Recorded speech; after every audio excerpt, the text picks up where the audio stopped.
This is the problem. The problem is not access into Gaza through Rafah. The problem is the existence of this genocidal, racist regime that has taken over Palestine. Hi, Miko. Hey, how are you? When you're ready, I'm ready. I am ready. Okay, cool. Hi, and welcome to another episode of Unapologetic. Today, joining me is Miko Peled. Miko, hi, how are you doing? Good to be with you. How are you? Thank you so much. Miko Peled has been extremely prominent anti-Zionist Israeli for a long part of his life. Miko, you're the son of a general, and your grandfather was one of the 25 signatories to the founding charter of Israel. How did that impact your upbringing and sort of the kind of home that you were brought up in? It's made up my entire identity. I mean, when you're raised in that kind of an environment, in a country, in a society that's so militarized and so politicized, like Israel, that and so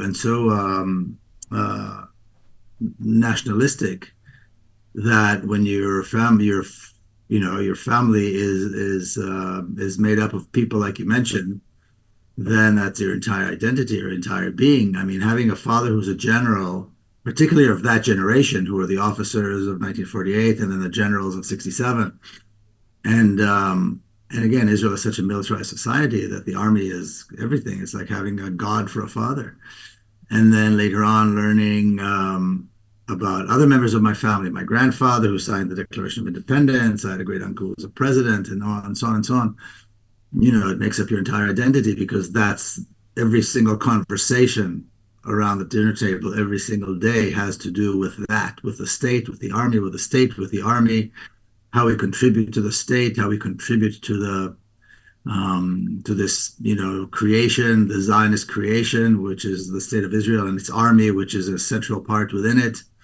That was everything. I mean, I couldn't have been more proud. I couldn't have been more involved. I couldn't have been more in the thick of it. And again, as a child growing up, hearing these conversations every single day, and when there were larger family gatherings where all these other members of family were involved, then it's like the who's who of Zionism. It's the who's who of the people who established the state of Israel, and the people who I should say, established the apartheid regime, and then managed and ran the apartheid regime and its military for decades. That was the environment. These are the people that were all around me all the time. When you were a 15-year-old boy, if someone told you that a few decades later you'd be sharing platforms across the world, speaking out against Israel, what would your reaction have been to that? It would have been impossible. It would have been unheard of, unbelievable, I was a firm believer. I mean, when I was a teenager already, my father had already begun his political activities, which were focused on this notion of a two-state solution, which is a slight compromise on the Zionist dream of having a Jewish state on all of historic Palestine, and compromising on a small bit of land to allow the Palestinians some measure of rights.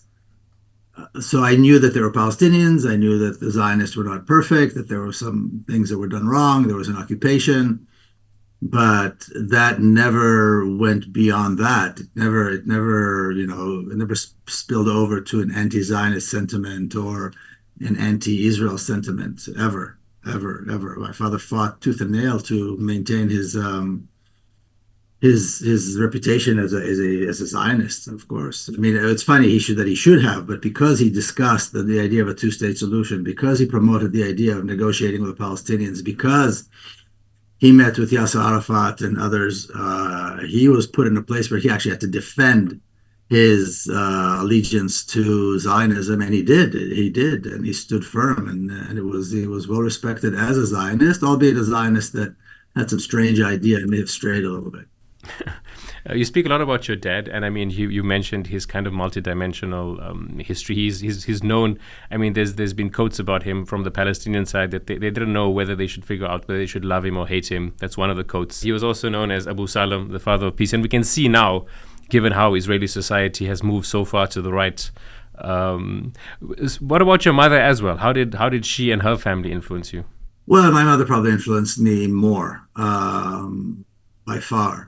My father came from working class family, so his parents other than being, Zionist pioneers. They were not, they're working class people.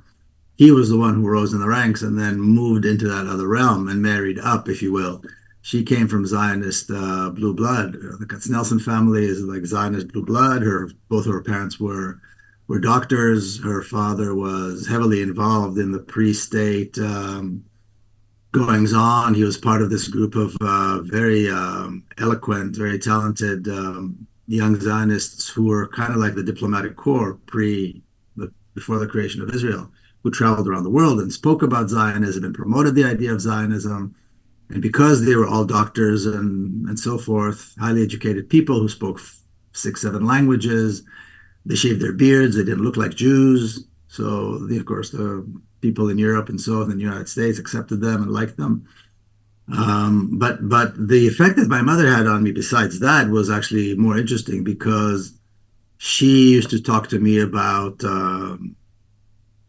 Nelson Mandela and the ANC, about Martin Luther King. I mean, she used to play Miriam Makeba, who was a South African, legend, and so on. And so there was this almost this this these two sides. On the one hand, great pride in Zionism and the work of her father and her husband. On the other side, this real affinity towards freedom fighters. And we thought we were the freedom fighters. In other words, we thought that we had brought freedom to Jewish people. So that was how it worked. And then she told me the story, which was really my initial introduction to the fact that something terribly wrong took place when Israel was established in 1948, which was a story she told me that when she was born and raised in Jerusalem, and during the 1948 occupation of Jerusalem, of West Jerusalem, and the ethnic cleansing that ensued, she was witness to that. She saw it, and she was appalled by what she saw. And she talked about how when the Zionist forces came in, Palestinian forces, of course, the Palestinian families were forced to leave. There were no Palestinian forces, and the coffee was still warm on the table. In other words, they had just left and left everything, and then all the looting that went on. And she remembers seeing the trucks with the loot, and she was appalled by what she saw. She didn't think that we were supposed to be the good guys in this equation, would do such a thing. And she told me the story many, many times growing up. I'm not sure why.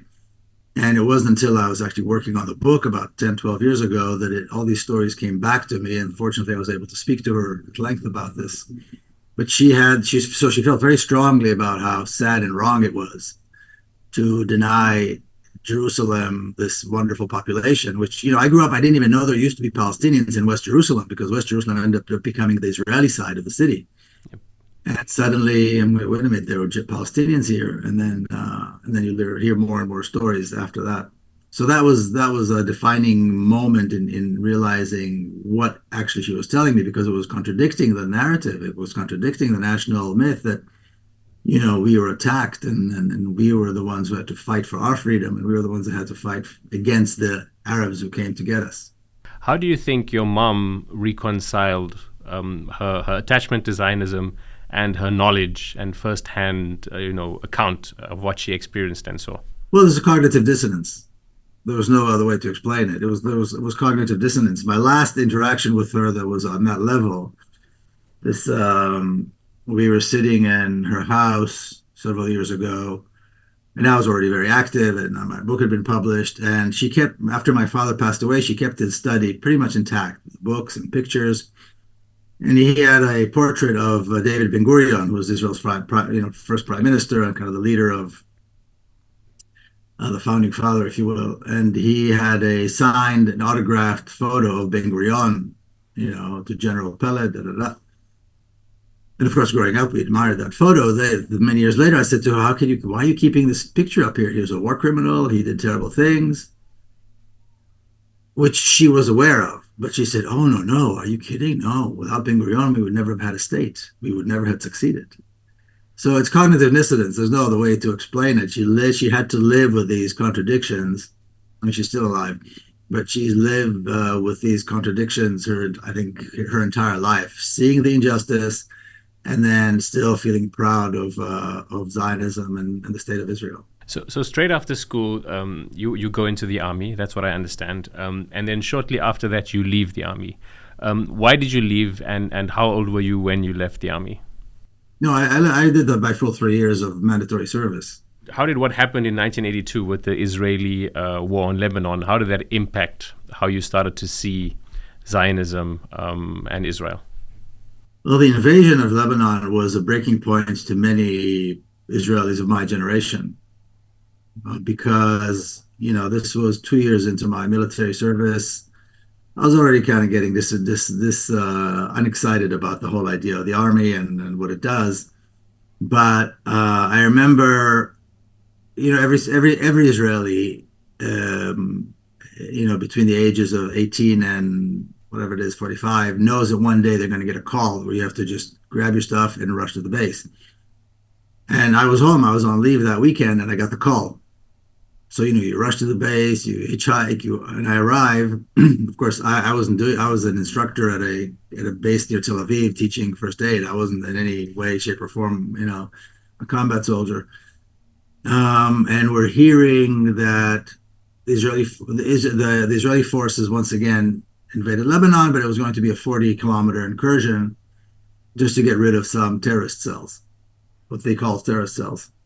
But we're hearing from others, people who know, whose siblings and have friends who are actually in combat, that they're already at the outskirts of Beirut, which is a lot more than Yep. a 40-kilometer incursion. And it was one thing to go into southern Lebanon, not that I can possibly justify it today, but it was one thing going into an incursion to fight the Palestinian resistance cells.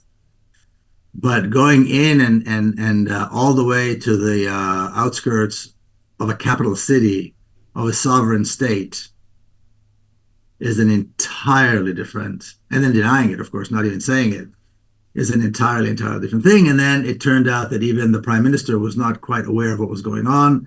It was the army and Ariel Sharon, who was Minister of Defense, who were kind of concocting this plan. This was a clear break. And then, of course, the massacres of Sabra and Shatila, the bombing of Beirut, the siege on Beirut.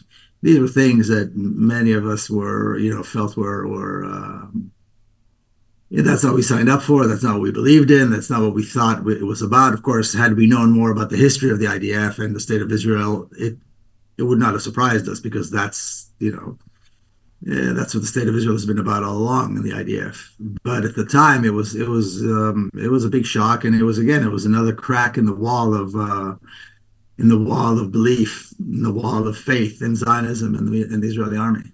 You talk about that wall sort of cracking. When did it soon after you leaving your service is over, you leave the army, you then leave Israel. Was that because by then your faith in what Zionism is and Israel had cracked enough, or was it still sort of formulating? Was it still cracking? Like what eventually broke the camel's back, so to speak? Well, I didn't leave with the intention of not coming back. I left for a little bit thinking I was going to come back, and that sort of thing. It was not like an idea, out of some kind of ideology or something like that. No, my transformation, if you will, didn't happen until many years later. And when I embarked on, what I call in my book, The Journey of an Israeli in Palestine, when I embarked on this journey into Palestine, so out of that very comfortable sphere of the occupier, to paraphrase Fanon, moving out of the sphere of the oppressor or the occupier into the sphere of the other, and realizing, first of all, that they exist. Trying to understand why they exist in such a completely different reality than I do. And I'm not talking about the West Bank. I'm talking about Palestinian towns within 1948. I'm talking about Jerusalem. I'm talking about places that were, Part of Israel. Part of what I used to call Israel, part of what is, in some people's minds still regarded as proper Israel or legitimate Israel. And then meeting Palestinians and realizing eventually that there's no such thing as Israel. Israel is a settler colonial project. It's an apartheid regime that had imposed itself on Palestine, and it's sucking the life out of it. So it never canceled. It tried to cancel Palestine, but Palestine is very much still there. And it's very much alive. But this apartheid regime, with its genocidal policies, have created this sense among Israelis that they exist and everybody else is insignificant. And so to break away from that bubble, excuse me, into the reality of real Palestine, that's what that led to the complete transformation and to my total rejection of Zionism. Can you give us and the audience an like, when was this? Was this in the late 80s, the early 90s? Was it much later? No, this wasn't until early 2000, Okay, so it's much later. 25 years ago. Yeah. I mean, what I'm going to speak about next, if you don't want to speak about it, that's totally fine. But I think it was about 1997 when your niece was killed by a suicide bomb. And then there's this altercation at the funeral. It's reported that there's not an altercation, but a bit of back and forth between you and Ehud Barak. Do you want to talk to that, and just do you want to speak about where you were in terms of your transformation at that period? Sure. So September of 1997, 1996 were very, very bloody years. Funny enough, Netanyahu was prime minister then. And September 1997, there's another attack in Jerusalem. 3 young Palestinians killed themselves, and my niece was killed along with them, and several others. And so, I always say the deep transformations in our belief system, in our identity, in our thinking, sadly, you always occur. Almost always occur when, as a result of some terrible experience that shakes us to the core. And that's precisely what that experience was. But it was big news because my father had already passed away, but she was the granddaughter of Mr. Peace with Palestine. That's how he was known. I mean, he was a highly respected general, and then he became this, still a pariah, but he was still respected as a man of wisdom and vision. And his granddaughter, killed by Palestinians. So it was big news, and my sister's little apartment in Jerusalem was filled with people, politicians, the press from around the world, and so on. And one of these dignitaries was Ehud Barak, who was at that point seen as the successor to Rabin. In other words, the man who was going to bring back and save the peace process based on the two-state solution, which I was still an advocate of. I still believed in. And he came, of course, to sit and to speak. And then at one point, he and his cronies were talking about how he had to be careful because elections were coming up. So he can't really talk about peace. He can't really talk about negotiating with the Palestinians. He has to seem firm. And I just said, why not just tell the truth? I mean, you're running for office. People want to vote for you because you represent this. Why not tell the truth that this and so many other horrors like the one we had just experienced, our family had just experienced, could all be avoided and prevented forever if we speak the truth and we go forward and negotiate and sign a real peace agreement with our neighbors. So his cronies, came up to me and, oh, no, he can't do that. He can't do that. He ignored the question completely. And then, eventually he stood up and walked away, and he skipped me in the handshaking process. But his cronies, some of whom were like well-known peace figures, peace activism figures in that world of Israeli peace activism, the Israeli peace movement. So it was clear that it was nonsense. Nobody had any intention of making peace with Israel. Nobody had many intentions of with the Palestinians. Nobody in the Israeli establishment had taken the two-state solution seriously. It was all nonsense. And my father, interestingly enough, just before he passed away in 1995. So right at the height of the euphoria of Oslo, everybody was getting Nobel Peace Prizes. And his very last article he titled it A Requiem to Oslo. He said, Oslo is not a peace process. The Oslo Agreement, Israel does not want peace. Rabin does not want peace, and so on. And so he was right. As we know today, Oslo led to where we are today. So that was that experience, or these two experiences, I should say, back to back. What has life been like now, since your eyes are open, writing books, traveling, seeing things? Obviously, over the years, keeping up with what's happening there, and it just seems like the peace process, as you mentioned, is just strangling Palestinian likelihood of a state more and more and more. What has life like been like for you since then? Well, it's liberating, first of all, because when you're able to really understand what you're seeing, and you're able to analyze and understand the process that is taking place, especially on an issue like this, where everybody is willfully looking the other way. It's very liberating because then you meet people who are like-minded. People who also have the ability to see and to analyze the reality and to understand, where we are going and where we could be going. If people would pay attention, if others would pay attention. And so I've made alliances and friendships with wonderful people throughout the years, both Palestinians, or I should say mostly Palestinians, but people around the world who are advocates for justice in Palestine, and justice will inevitably lead to peace. So it's been that's how it's been. I mean, it's been a process, and again, it's the journey never stops. The understanding and the gaining a better understanding of Palestine, what Palestine was, what Palestine could be, what Palestine is currently, the different realities that exist in different parts of Palestine because of this strange creation, this strange apartheid system that Israel established. The life for Palestinians is very similar, but it's particular in every different region, by design.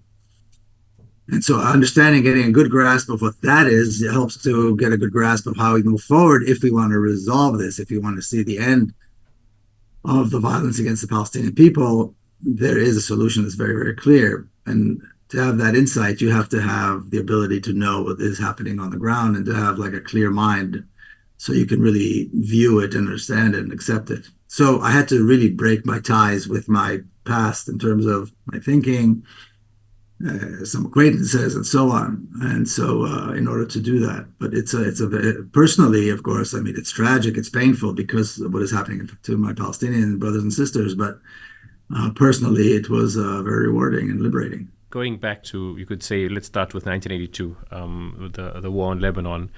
We will speak about obviously what's been happening in Gaza in the last 6 months, but before that moment, are there moments that you can think of where actions of the Israeli state just really deeply hurt you? Any sort of moments? I mean, there's obviously the trend, which I think is the most heartbreaking when you analyze the entire pattern of obvious like dehumanization. But when are there specifically moments where you can think about, or events or reactions to the world reaction to the way Israel has often behaved, which for you were just like, that was just deeply, profoundly painful? Like you say, first of all, understanding that there's a process of genocide taking place and seeing it that way is, of course, very painful. It's horrifying. Personally, whenever a Palestinian friend is beaten, arrested, a child of theirs is arrested, I've got several friends whose beautiful young children who I've known since they were little and now young men and women are arrested constantly and beaten and tortured. And the people, obviously it's more painful. People that I know in Gaza that I haven't heard from in months. I don't know if they're dead or alive. People who I know personally, who I've been in touch with, who I've been, talking to and working with and so on. It's a constant, via dolorosa. It's a constant, the kind of path of tears, a path of torture, which is why I decided to dedicate myself to ending it for forever, through a political solution. The only way we end this tragedy is through a political solution that guarantees the safety, the security, the life of Palestinians. There's no other way to end it, and it has to be done without delay. It has to be done in a way that is uncompromising whatsoever. It has to be done in a way that does not allow for any kind of legitimacy of the arguments of the other side. And of course, we're facing a pretty tough uphill battle, albeit today, things are loosening up, but very little. It's still not affecting the boardrooms and the halls of power where decisions and policy are being made.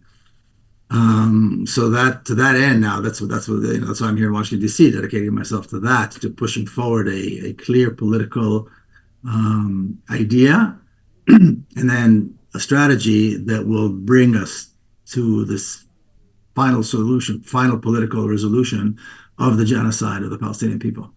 Over the last 20 years or so, how often do you go back to Israel? Well, I no longer call it that, but I go back a great deal. Yes, of course. And To me, and it's Palestine. and when you do go back to Palestine, what do you notice about Israeli society? What's your observations been about how they feel about themselves, their statehood, and about Palestinians? Has it stayed the same? Has it moved more to the right? How sort of anecdotally have you seen the difference? There isn't a difference. The difference is in me now that I'm seeing it. That's the difference. I don't believe that Israeli society has turned more to the right or left or in any direction whatsoever. The Israeli society and the state of Israel have been marching very clearly in a single direction the entire time since before Israel was established. I mean, it's a racist, genocidal ideology that produced the racist genocidal state, which has been engaged in a genocide for almost 8 decades, very consistently, very clearly, very honestly, I should say too, because they rarely hide their intentions. I mean, listen to what Israeli politicians and thinkers have been saying all along from the very beginning about the Arabs, the Palestinians, the indigenous population of Palestine. So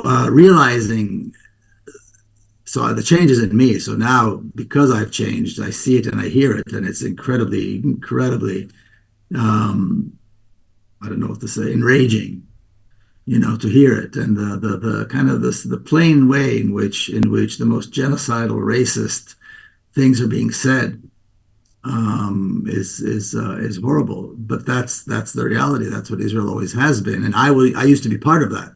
In other words, many of the things that are said, I used to say, I used to hear, I used to be part of that reality. And now, being on the outside, I hear it, and I'm just appalled, absolutely appalled by it. And you see it in every facet of Israeli society. You see it in every facet of Israeli life. You hear it in conversations, casual conversations, of course, in speeches, excuse me, in the media, in culture. It's so blatant and so horrifying and so terrible. And what's makes it worse, when you give it a historical context,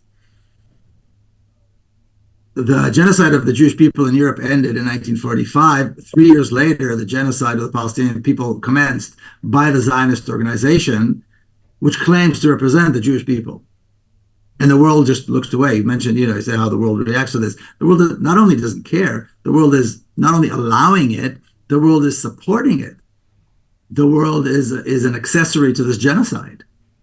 They are participants in the genocide. They're supplying the weapons. They're supplying the means to make it possible.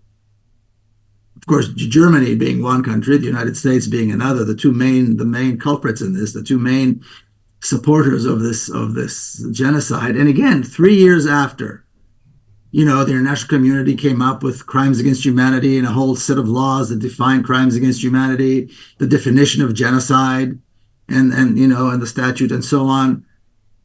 And 2-3 years later, in a place that is in plain sight, in other words, you can't say, well, this is some remote place nobody's heard of, and this genocide is going on. No, this is a 3-4 hour flight from Berlin, from London, from anywhere. It's a center of focus, and it has been the center of focus for a very long time. And this brutal, sadistic regime has taken hold, is being supported, and has been engaged in this brutality, in this horrific genocide against the people have never had a tank, who've never had a warplane, who've never had a military force. You've spoken quite eloquently there about just how bad the atrocities have been. Did you expect Israel's response to be as brutal, or do you think it would have been slightly more restrained than it has been?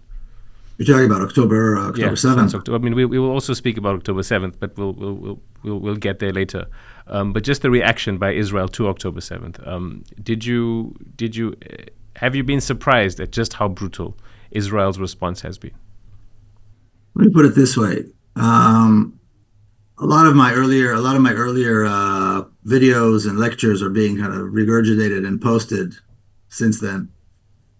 And in so many of them, and also personal conversation that I have with people remind me how, for years now, I've been saying, we haven't seen the worst of it. Every attack on Gaza where thousands were killed, attacks in other places, home demolitions, massive arrests of Palestinians. And I kept saying, we're going to look back at this as the good old days. If we don't stop Israel and immediately, if we don't force a political solution that brings it down, this is going to get much worse. And now this is exactly what has happened. Now, is it possible to imagine something go horrific? No. I don't think anybody was capable of imagining this sadistic, this bloodshed. I certainly couldn't. I mean, you have to have a sick mind to be able to envision, imagine, let alone plan and execute something that's horrific. But I've been saying for years that we have not seen the worst of it. Do you think this is the worst of it, or do you think it can potentially get worse? It can get worse. If we don't force an end to this genocide, there's no reason for it to end. Why would it stop? It's been going on uninterrupted for 8 decades, or close to 8 decades. Why should it stop? There's not a reason. There's no motivation for it to stop unless ending this is forced upon the perpetrators. How did they end the genocide of the Jews in Europe and the Nazi occupation of Europe? Not through a ceasefire. That's not how it works. What was your response when October 7th happened? It was interesting. I'd sent in an article the day before, and that morning I looked at my phone about 6 a.m. and there was a message. It was Mondoweiss. They said, "Can you adjust your article because something just happened?" I thought, the Palestinians have risen once again in a way that was unimaginable and unbelievable. Now, if anybody doesn't have the historical context necessarily, this was exactly 50 years and 1 day after the October 1973 war, where Israel was attacked and surprised by the armies of Egypt and Syria. That could not have been a coincidence. There's no way in the world that could have been a coincidence. Picking that day, exactly 50 years and 1 day on the calendar. And once again, I saw an Israel that was, when it was tested, when its systems were tested, when its military and intelligence and the entire defense apparatus was tested, they failed. They're not there. They failed their own people because, of course, Israelis were in peril. And everything collapsed. I mean, the state of Israel was in total collapse, in total chaos. It's still in chaos.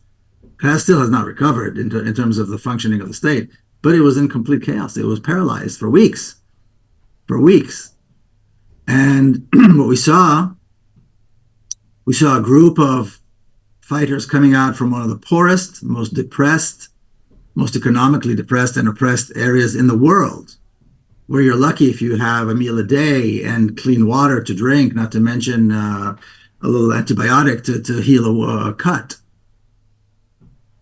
And they came out of that into one of the most developed countries in the world with a massive security apparatus, where medical facilities and the economy and everything is plentiful, is the best there is. And they managed to bring it to paralysis for weeks. The media had no idea what was going on. The government was nowhere to be found. The security services were nowhere to be found. Nobody had any idea what was going on. For weeks, people were scared. We were sitting in their homes. And this is a country that boasts having this, incredible military force and intelligence, capabilities and so on. So to me, that was a huge victory. I think the Palestinians spoke up and stood up and showed the world that they not only exist, but that this entire thing called Israel is nothing more than a paper tiger. Do you feel, it's the response, particularly from the US, the UK, and Germany, has been very complicit in the actions of Israel. Did it surprise you that it was complicit to this extent, that it took them so long to even start being serious about a ceasefire? They're still arming Israel. They're still voting down resolutions at the UN that actually acknowledges Palestinian statehood. Did you expect them to shift a bit faster than they have? Do you think they will? And what do you think about the public pressure now that is just being galvanized consistently, even after Iran has attacked Israel? There's still a lot of public pressure on Israel. It's not like that has moved because of the attack. Just what's your observations to all of that? First of all, I don't think that these countries have moved at all. I think their support for Israel is absolutely solid. I'm not surprised. I mean, they've been complicit all along. Why would they stop being complicit now? There's no reason. There's no motivation to end the complicity, and they're not doing anything. The fact that from time to time some politician talks about a ceasefire. Since when is ceasefire the appropriate response to genocide? It's absurd. Ceasefire is just lip service. It's nothing. It's like saying the two-state solution is the only solution. I mean, it's lip service. It's nothing. It's meaningless. Ceasefire is not the appropriate response to this massive genocide.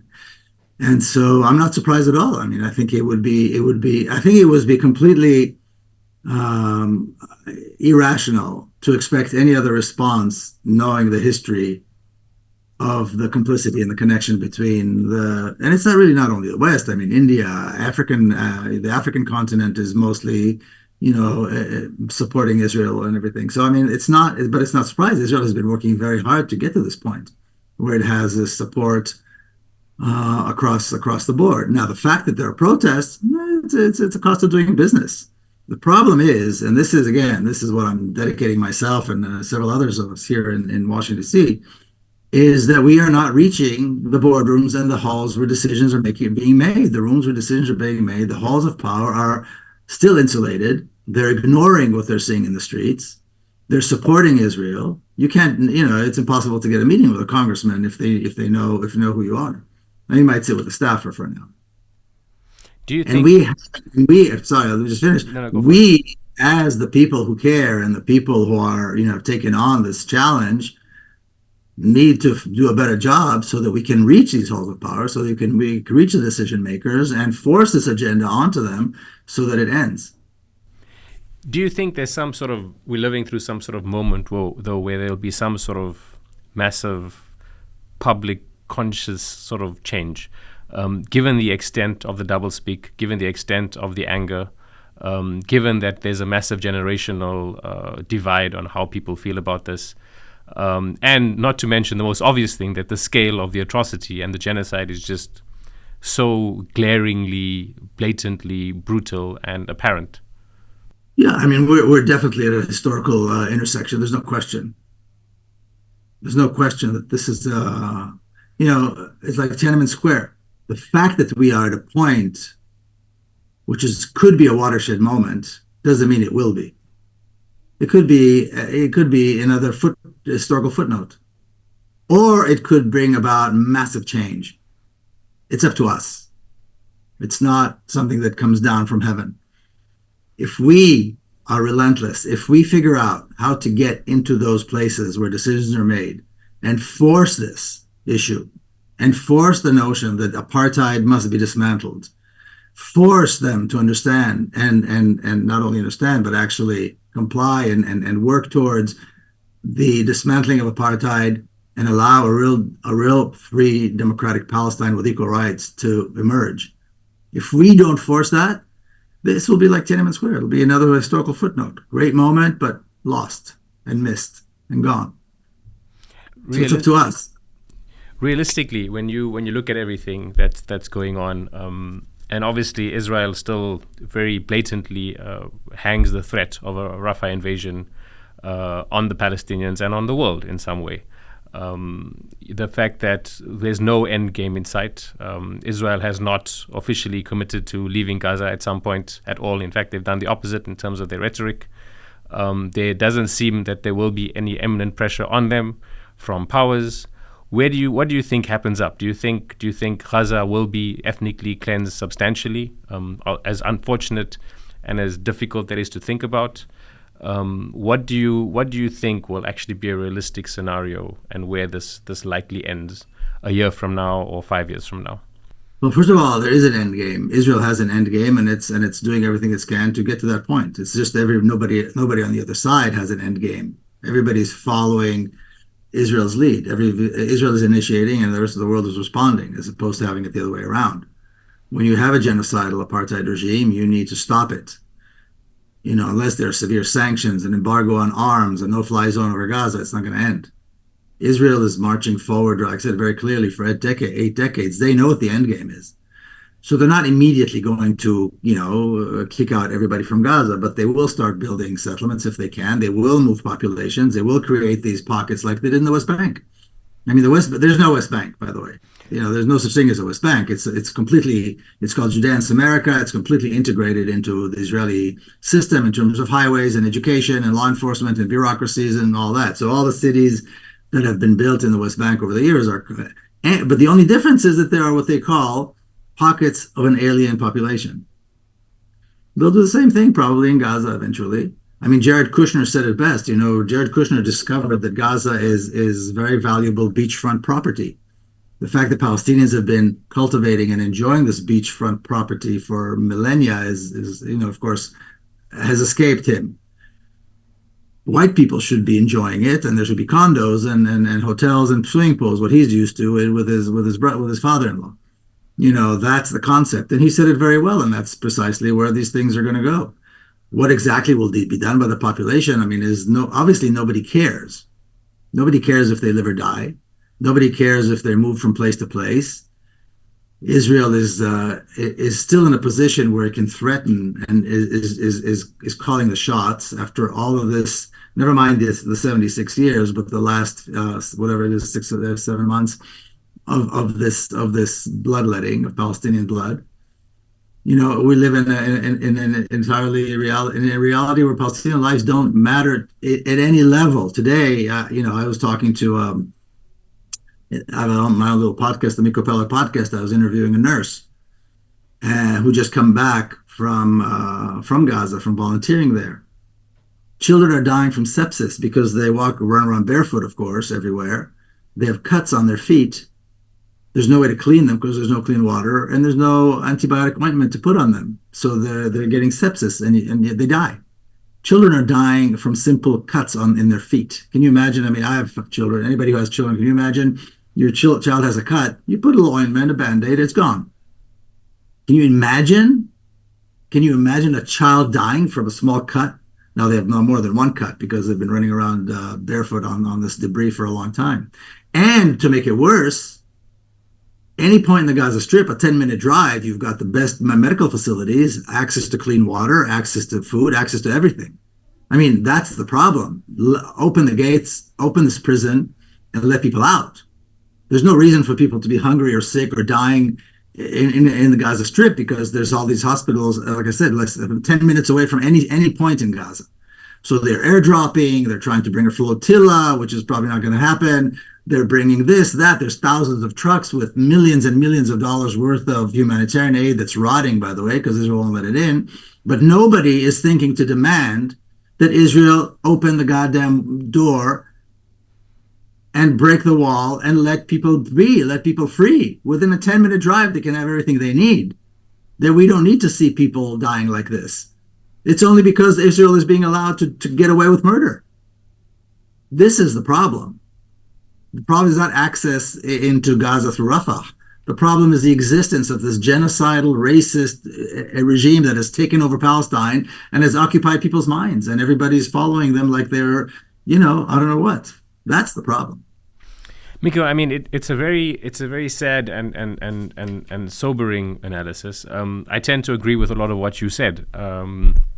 A few weeks ago on the podcast, we were speaking to Ilan Pape, and he said that while things are really, really bad, he's of the opinion that Zionism is on its last legs, that it's not realistic that this will continue for too long because Israel can't keep up the game.